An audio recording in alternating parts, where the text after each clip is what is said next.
Uh, Hello, everybody, and thank you for being here. I will have a presentation which will be a little bit more general. It will be not about projects that the majority of articles and presentations are about. I was thinking that it might be useful to present digital humanities and to present digital humanities in performing arts. And also I will conclude something about digital archives and archives of performing arts. So humanities scholars always point out that there is no general or generally accepted definition of digital humanities. If we turn to popular sources like Wikipedia, we can find definitions as for example, the following. Okay. Digital humanities, DH, is an area of scholarly activity at the intersection of computing or digital technologies and the disciplines of the humanities. So this definition roughly indicates the most common understanding of digital humanities. And computers and digital technologies are being used across the humanities worldwide. There are examples also of its usage in Croatia, like in linguistics, like in literature, philosophy, music studies. If you search our database of scientific articles, you will find articles about digital humanities in this area that I have mentioned. So digital humanities have been also taught at our universities in Rijeka and in Zagreb. I don't know if in Zagreb too, I think. But I think that Croatian universities and Croatian academic community will accept digital humanities and that it will be broadly practiced. According to Stephen Ramsey, digital humanities are more about building and making rather than reading and interpreting. Okay, thank you. Digital humanists often deal with tools and new digital methods of research, but the problem might be what are we to do with these methods and digital tools? What are we to do with its results? So we could, together with Tom Scheinfeld, in a more colloquial way, ask ourselves, where is the beef in the stew? So it's a little bit colloquially said, but I will explain what it is about. To be more precise, what do we get from these tools and methods? Can they offer something new, something that we haven't known yet, or it's just empirical checking of the things that we already know? Some DH scholars argue that new tools give us new questions and thus new knowledge. They often conclude that some cognitions taken for granted might not be true. And I will show something about this a little bit later.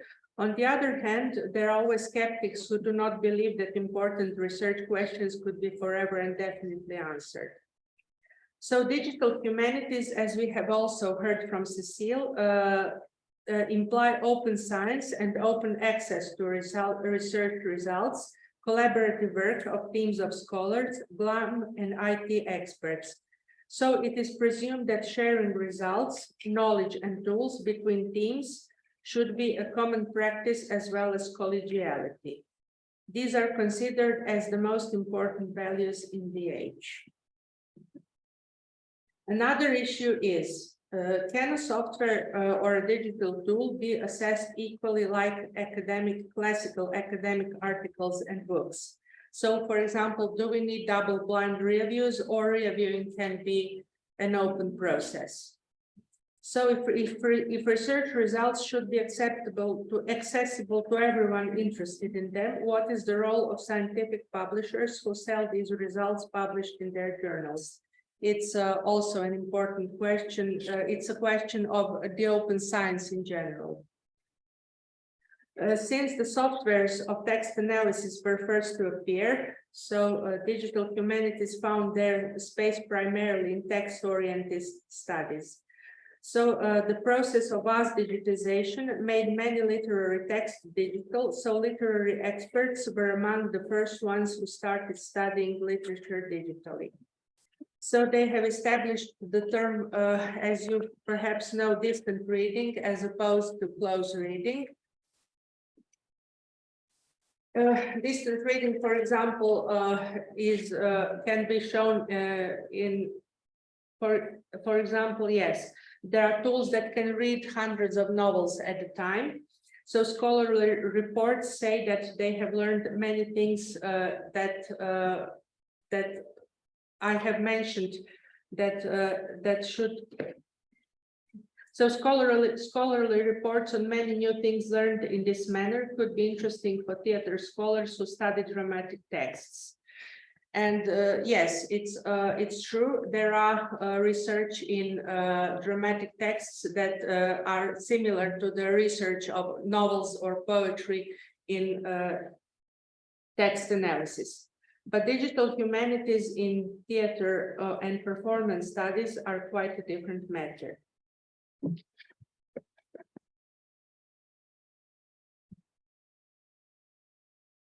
So digital humanities and in theater and performance studies are not as popular and not so widely spread like in literature studies, since they need multiple softwares, that is, softwares for images, for sound, and for video materials.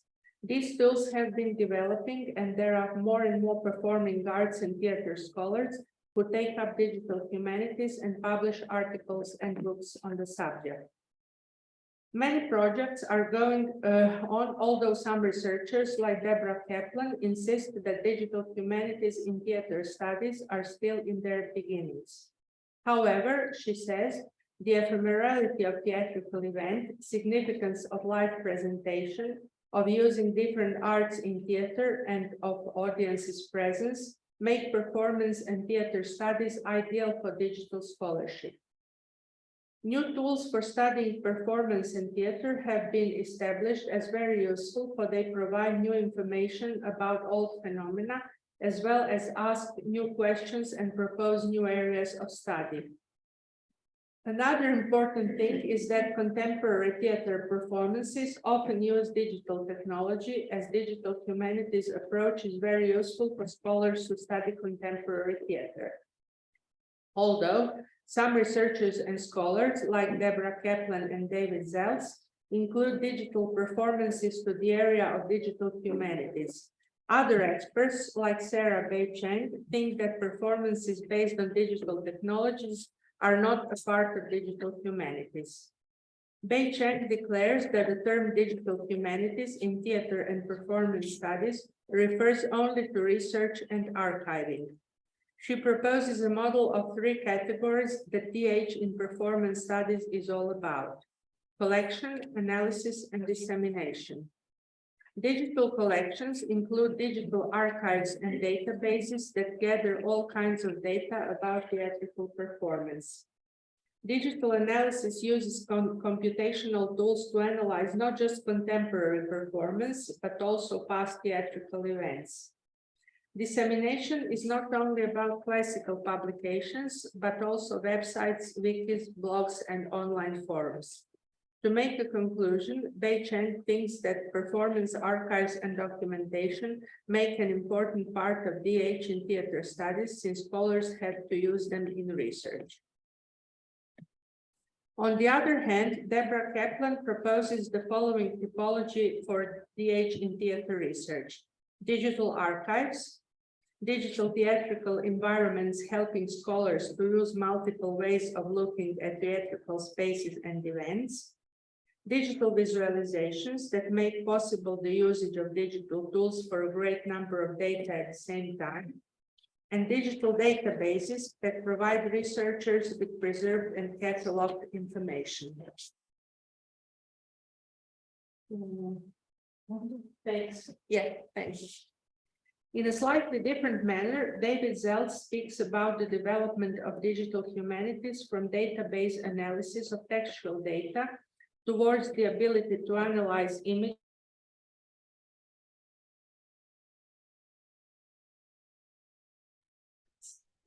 Zalt also talks about using a computer in and around performance.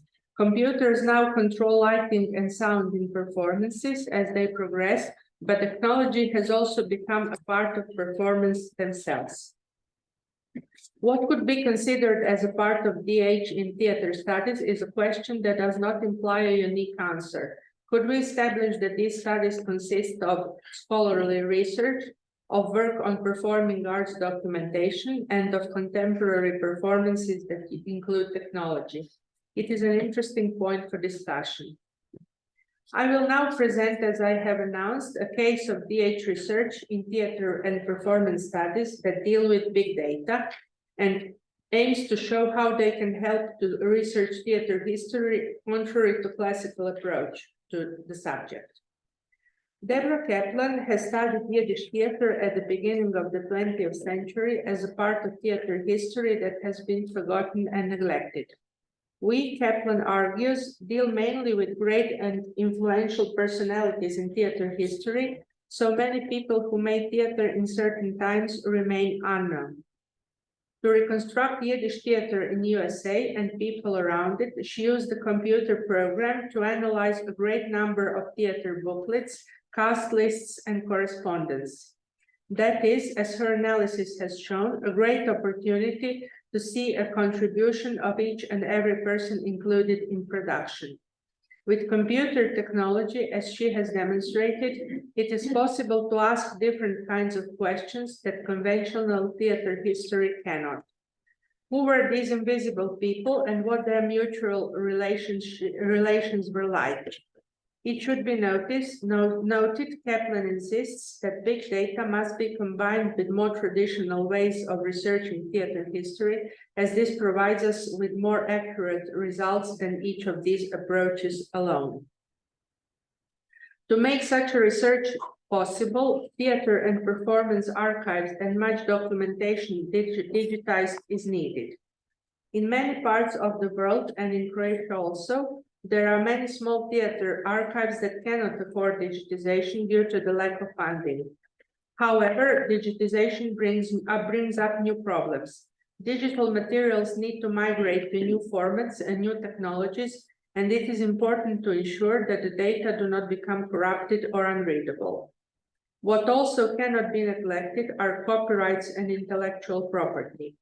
In theory, nothing can be digitized without the consent of the author. However, hers or his work against the author's will can be disseminated on the internet as soon as it is digitized. Theater archives exist not just to keep material like program booklets, invitation cards, texts of performances, press clipping, posters, video and audio recordings. Preservation of these materials are a part of cultural heritage is important, but if no one uses them, why should they kept at all? So openness to users is something that each archive is obliged to ensure. For example, in my theater archive in Zagreb Youth Theater, people usually call and ask for material art scholars, students, and sometimes journalists and theater critics. But something that my archive and the most theater archives in Croatia at least lack is the usage of archival material for new performances. It is true that sometimes directors and actors ask for old texts, but that is not so frequent. Digitization in theater archives, except for preservation, make material more available to the public, so digitization has already been proved as useful. The digitization process has to be continued so that more and more theater and performance documentation might be of use for research and study. In conclusion, I will not be analyzing theater performances which use digital technology, as it is a subject for other researchers and artists here. I have stressed a few important general issues on DH research in theater and performance studies and archives, while other participants at this conference will speak about these issues in detail. Thank you for your attention.